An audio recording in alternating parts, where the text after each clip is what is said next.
In the dangerous world of Central American gangs, few names inspired as much fear as Yulan Adonay Archaga Carias, known on the streets as El Porky. This man transformed MS-13 from a loosely organized street gang into a sophisticated criminal empire. And for a guy named Porky, he is one greased pig that has been hard to catch.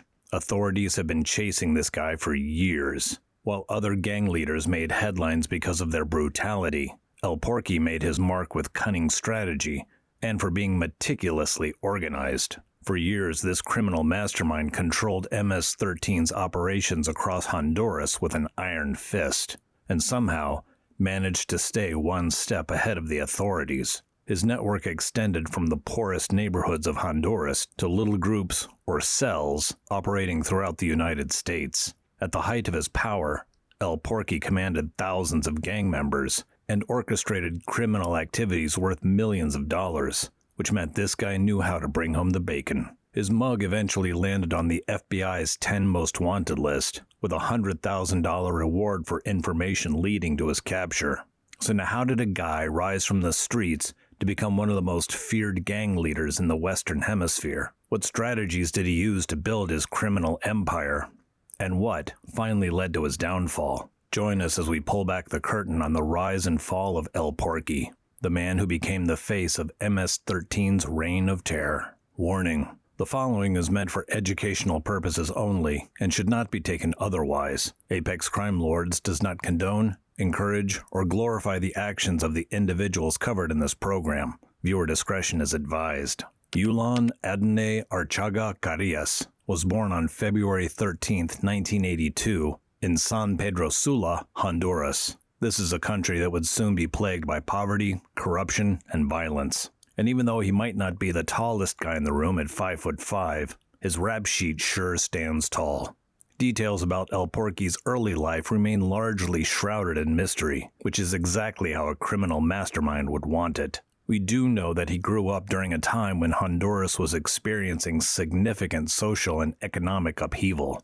The 1980s and the 1990s saw Honduras struggling with extreme poverty. During this time you had more than half the population living below the poverty line. Plus then you got political instability and corruption, which helped create the perfect conditions for gang culture to take root and flourish. It was in this environment that MS-13, also known as Mara Salvatrucha, began to gain a foothold in Honduras. The gang had originated in Los Angeles among Salvadorian immigrants fleeing their country's civil war. When a lot of the gang members were deported back to Central America in the 1990s, they brought their gang culture with them. For young men growing up in Honduras during this time, gangs offered what society often couldn't: things like protection, income, and a sense of belonging.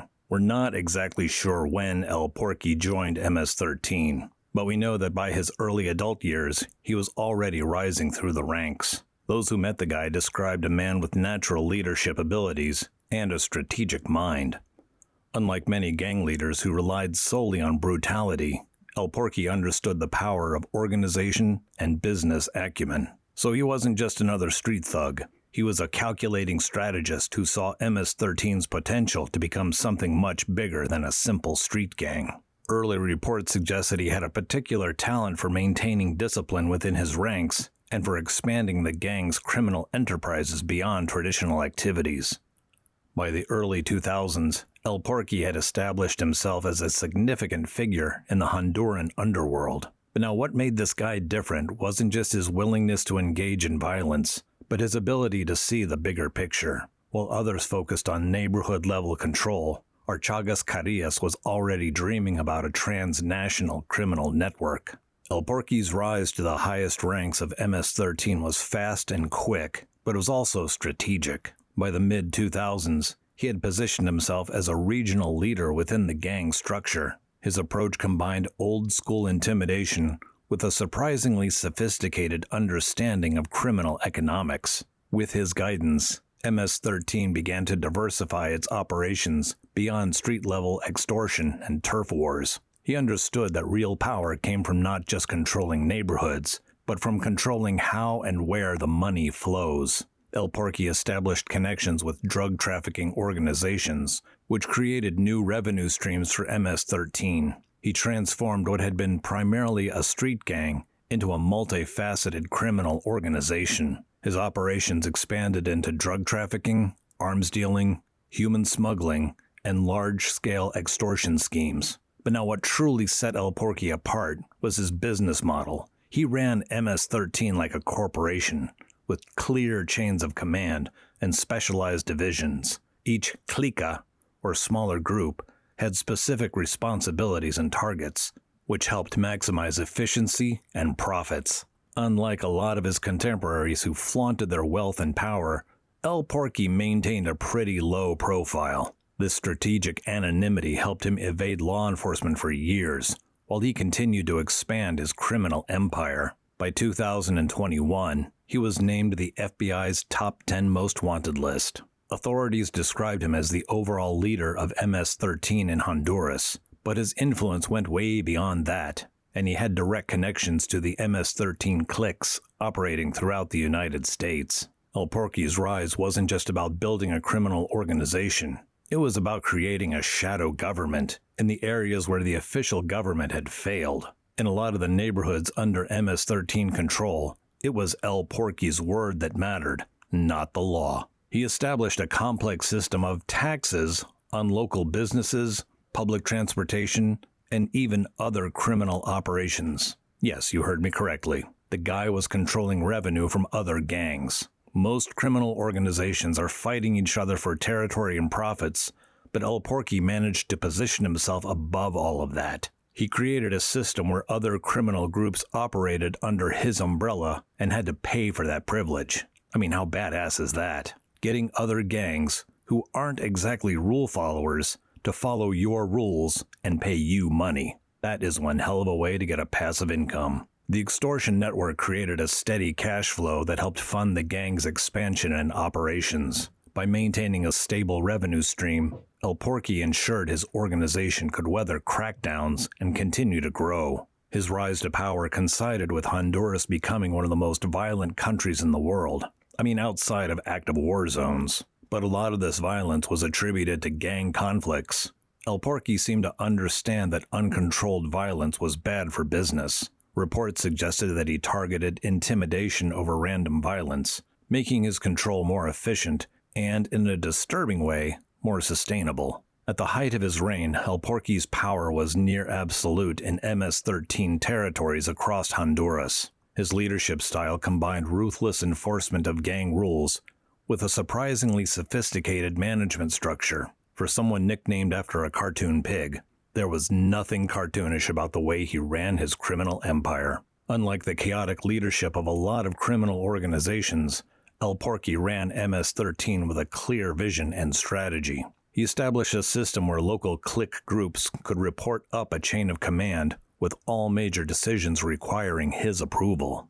This hierarchical structure allowed him to maintain control, even as the organization grew to thousands of members. Intelligence sources estimate that at its peak, El Porky's network included over 10,000 active gang members across Honduras and connections to the smaller groups or cells in at least 40 states in the U.S. If criminal organizations gave out Employee of the Month awards, El Porky would have enough plaques to wallpaper a mansion. This guy understood that maintaining power required more than brute force, required loyalty. He created a system where gang members could advance through the ranks based on the contributions to the organizations. So this merit-based system, as brutal as it was, created pathways for ambitious members to improve their status. And get this, El Porky was known for taking care of his most loyal followers, providing for their families when they ended up in prison. This cultivation of loyalty helped insulate him from internal threats and potential informants. By the 2010s, El Porky had developed a sophisticated method to launder money from his criminal activities. He invested in legitimate businesses across Honduras, like restaurants, transportation companies, and real estate. These businesses served a couple different purposes: laundering illicit profits and providing cover for gang operations. As his wealth grew, so did his influence over local officials and police. Corruption became a key tool in El Porky's arsenal, with payoffs ensuring that law enforcement would look the other way. What made El Porky particularly dangerous was his understanding of technology and counter-surveillance. Because you see, unlike older generation gang leaders, he embraced encrypted communications and digital money transfers. He rarely used phones registered in his name, and he frequently changed his residence to avoid detection. His security measures included multiple layers of lookouts around his locations, and a small army of loyal bodyguards. El Porky was known to travel with dozens of heavily armed gang members when moving between territories, and even with his growing power, El Porky maintained a surprisingly low profile compared to other crime bosses. Other criminal leaders like to flaunt their wealth with mansions and luxury cars, but El Porky usually lived modestly to avoid drawing attention to himself. This strategic anonymity was a pretty good idea. It allowed him to direct operations while remaining in the shadows. As MS-13's power grew under his leadership, so did the gang's political influence. There were troubling reports of connections between MS-13 and local politicians, with allegations of gang involvement in election intimidation. El Porky understood that political protection was just as valuable as having armed soldiers on the street. By creating this web of criminal enterprises, political connections, and street-level control, El Porky built a criminal organization that proved to be remarkably resilient. Even as authorities targeted MS-13 with increasingly aggressive tactics, the organization continued to run smoothly. El Porky's leadership had transformed MS-13 from a loosely affiliated street gang into something far more dangerous, a sophisticated criminal network with an international reach. But now, of course, El Porky's dominance couldn't last forever, and by the late 2010s, the pressure was mounting. Both Honduran authorities and U.S. law enforcement had identified him as a priority target. In February of 2018, a major blow came when Honduran police, working with U.S. drug enforcement agents, conducted Operation Avalanche. This massive operation targeted MS-13's financial structure, so they seized numerous properties and businesses linked to the gang. While El Porky himself evaded capture, his financial network took a pretty big hit. As investigators dug deeper into MS-13's operations, they began to build a comprehensive case against Archaga Carias, and the charges just kept piling up: racketeering, drug trafficking, conspiracy, firearm charges. The list grew longer as more evidence was uncovered. In 2021, El Porky reached a new level of notoriety when the FBI added them to their 10 most wanted list, with a $100,000 reward on his head. El Porky became the 526th fugitive to be placed on the FBI's infamous list. In February of 2023, the United States raised the stakes dramatically. They increased the reward to a staggering $5 million through the State Department's narcotics reward program. I mean, that is one expensive game of hide and seek, don't you think? The FBI's wanted notice described him as the alleged leader of MS-13 for all of Honduras, a recognition of just how powerful this guy had become. As pressure increased, El Porky's world began to shrink. Trusted associates were arrested. Safe houses were no longer safe, and the network of corruption that had protected him started to unravel. What many people don't know is that El Porky had already been captured once before. Back in 2015, Honduran authorities had managed to apprehend Archaga Carias, who was subsequently convicted on money laundering and illicit association. But our friend El Porky wasn't destined to remain behind bars. On February 13, 2020, his 38th birthday, El Porky was being transported to attend a court hearing in the city of El Progreso, about 12 miles from San Pedro Sula. His birthday prison escape gives a whole new meaning to the phrase, having your cake and eating it too.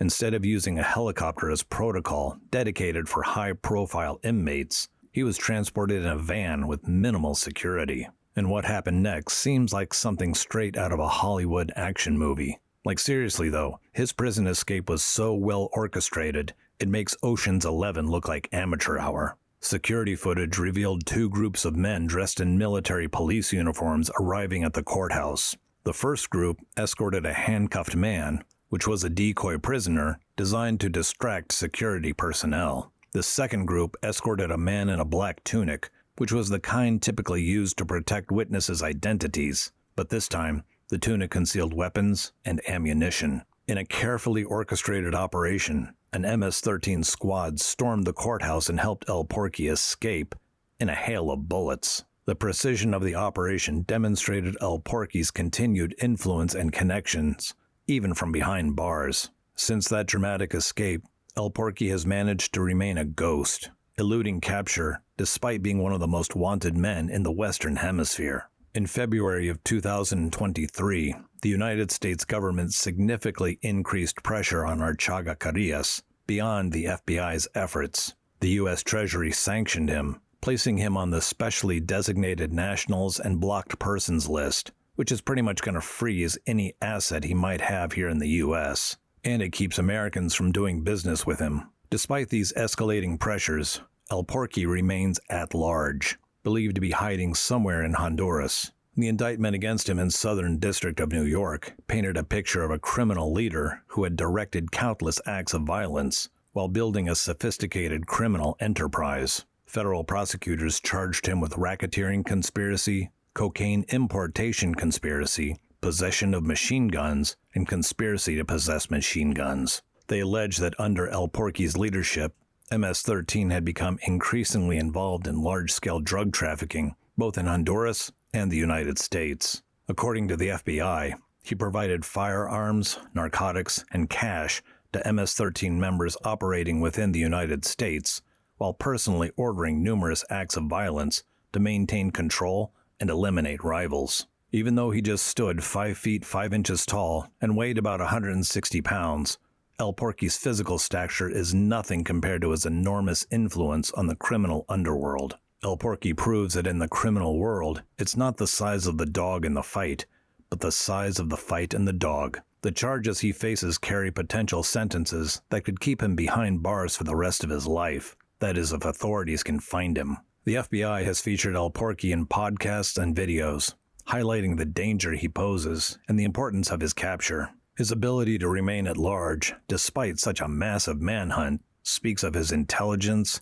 resources, and the loyalty of his network. El Porky's continued freedom demonstrates that even with the combined efforts of international law enforcement, capturing sophisticated criminal leaders is obviously really difficult. The story of Yulan El Porky Archaga Carias represents more than just the rise of a single criminal leader. This is one story that, unlike a lot of the other ones we do, doesn't really have an ending. It's more of a window into how modern transnational gangs operate and evolve under strategic leadership. What made El Porky different from many gang leaders was his vision. He saw beyond neighborhood turf wars to build something more enduring and even more dangerous. His transformation of MS-13 from a street gang into a sophisticated criminal organization created a reality that continues to challenge law enforcement today. Under his leadership, MS-13 developed business models and organizational structures that persisted even after he was captured.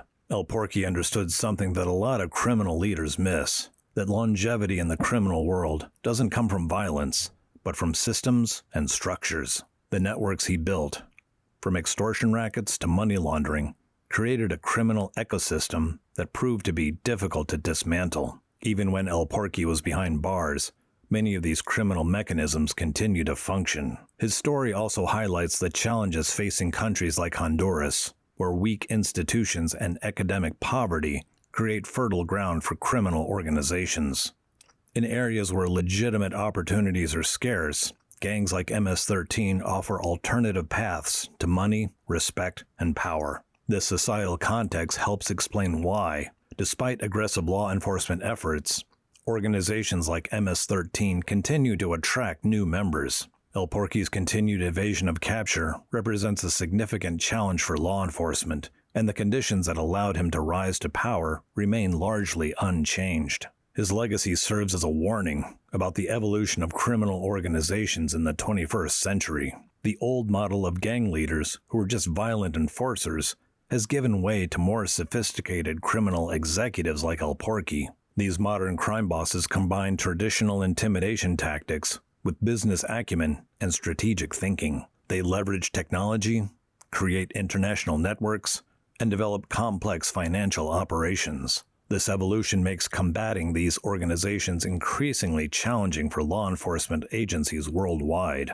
El Porky's case demonstrates the extraordinary difficulties in bringing powerful criminal leaders to justice. His ability to orchestrate a prison break on his own birthday and then remain free, even with international efforts to capture him, really shows the resilience of his modern criminal networks. The systems El Porky put into place, from extortion networks to corruption channels, are still going strong while he remains at large. This resilience is perhaps the most troubling aspects of his legacy. The only thing more complex in El Porky's criminal network is the NFL's pass interference rules. As we look at the story of El Porky and MS-13, we're reminded that addressing organized crime requires more than just targeting individual leaders. It demands addressing the underlying conditions that allow these organizations to take root and flourish in the first place. That means creating economic opportunities, strengthening institutions, and building communities where young people can have futures outside of gang life. Until these fundamental issues are addressed, there will always be another El Porky waiting in the wings. Next time on Apex Crime Lords, we're going to take a look into the fascinating and brutal world of La Cosa Nostra's 5 families, from the streets of Sicily to the skyline of New York City.